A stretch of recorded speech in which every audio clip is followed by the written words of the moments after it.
tukifuata sheria leo, hata tukaenda mahakamani leo, maana yake ni kwamba mwenye hati ya nyumba hii ni ndugu Mohamed. Si kama mnaelewa ndugu zangu. Kwa nihitimishe kwamba sio vizuri sana kunyang'anya mali ya watu. Watanzania naomba hili walielewe, na hasa wa Dar es Salaam.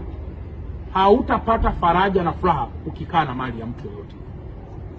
Unaweza kuhisi umefaidika, lakini hautakuwa na furaha ya moyo mpaka unaingia kaburi.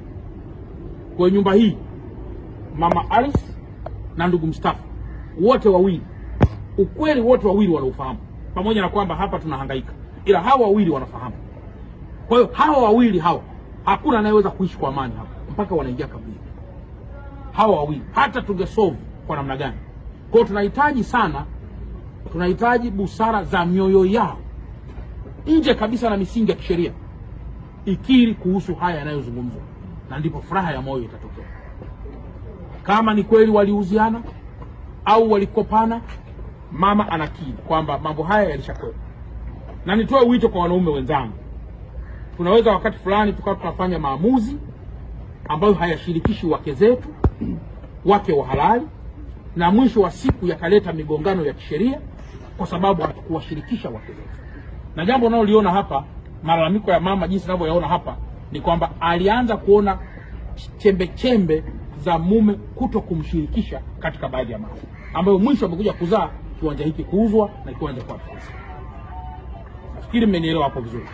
Kwa hiyo Mama Alice, naomba hapa kisiendelee kitu chochote, na kama ambavyo tumesikia kutoka kwa wakili kwamba baada ya yule bwana mlalamikaji au mlalamikiwa kuona kwamba unaishi mwenyewe, hakutaka kuchukua hizi hatua zingine, alipoona wewe umepangisha katika kiwanja ambacho yeye mwenyewe ni cha kwake kwa mujibu wa nyaraka, akaamua kuchukua sheria.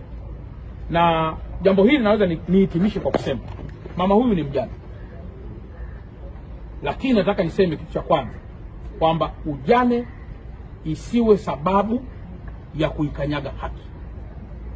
Kama mama huyu itabainika kwamba kweli hana haki, haki itafuata utaratibu wake bila kigezo cha ujane.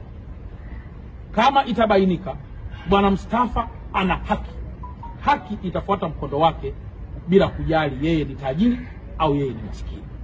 Na nataka kukihitimisha ni kwamba ujane, ulemavu, ufupi, unene, kutokuona sio vigezo vinavyokupelekea kuvunja